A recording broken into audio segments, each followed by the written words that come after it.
Dans ce temps de l'Avent, dans ce temps de l'attente de la venue du Seigneur Jésus-Christ, la liturgie nous propose deux visages.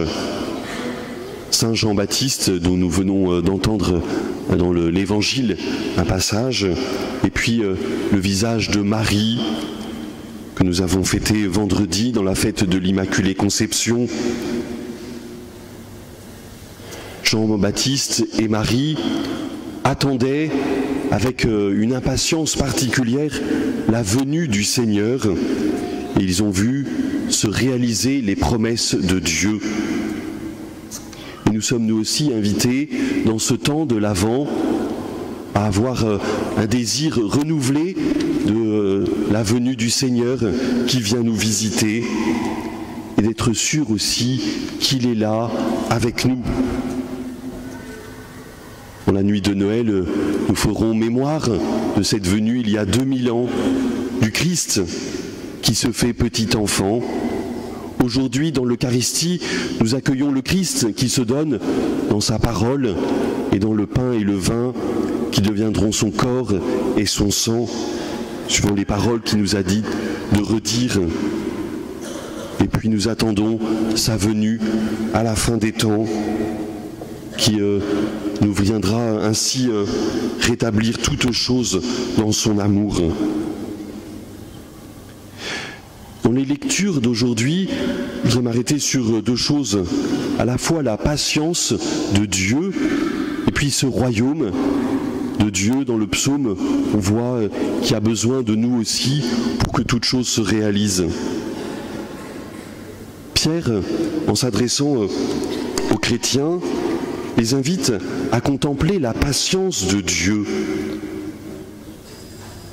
Le Seigneur ne tarde pas à tenir sa promesse alors que certains prétendent qu'il a du retard.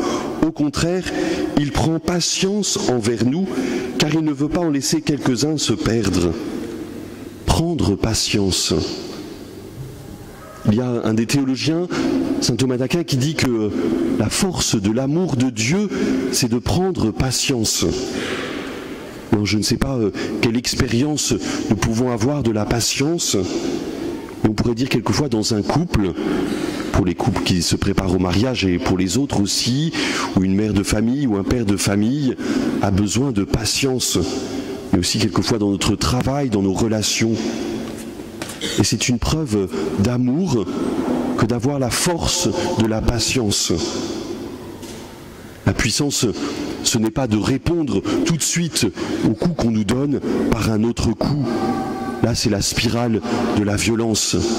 La force de l'amour, c'est la patience.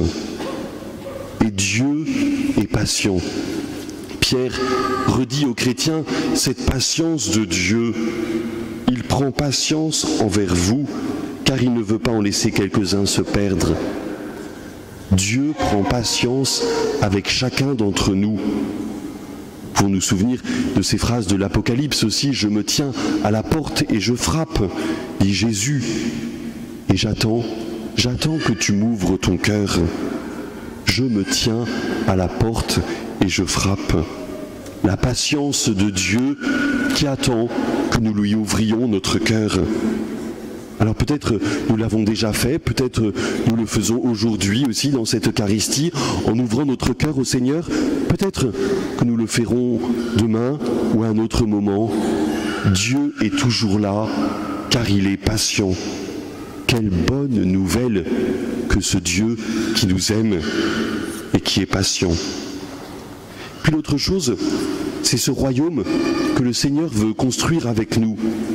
Dans ce beau psaume 84, amour et vérité se rencontrent, justice et paix s'embrassent, la vérité germera de la terre et du ciel se penchera la justice. J'espère que c'est notre désir à tous, que l'amour et la vérité se rencontrent, que la justice et la paix s'embrassent. Pourtant, on pourrait dire dans notre monde que cela a bien du mal à se réaliser. Dieu n'agit pas seul. Dieu a besoin de nous. Dieu donne tout ce qu'il faut pour que l'amour et la vérité se rencontrent, pour que la justice et la paix s'embrassent.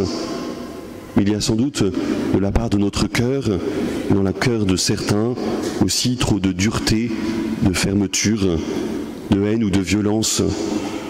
Et le royaume de Dieu a alors du mal à se construire. Dans ce temps de l'Avent, dans ce temps d'attente, nous venons demander au Seigneur aussi qu'il réalise ses promesses avec insistance. Mais ces promesses, elles ne sont pas extérieures à nous. Le Seigneur a besoin de nous aussi pour réaliser son projet d'amour.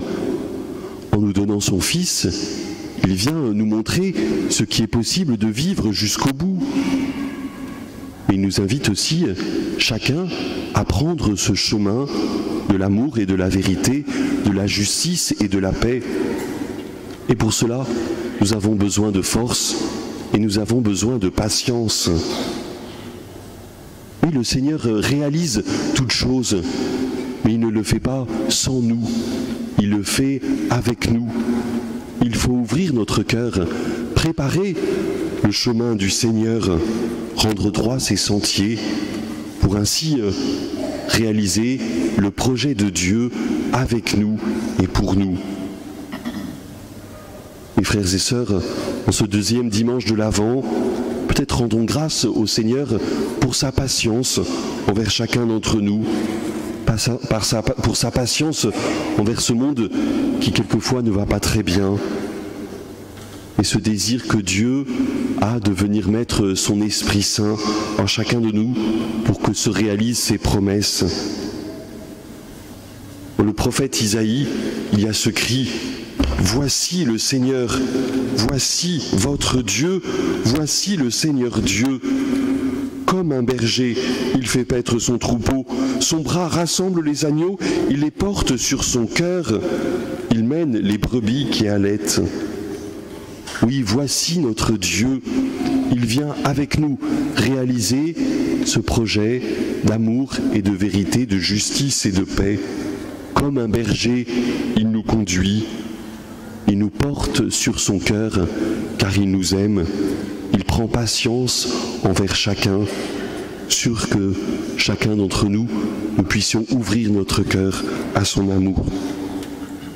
Alors demandons pour nous, entre nous, cette grâce de la patience, mais aussi ce désir de voir se réaliser les promesses de Dieu.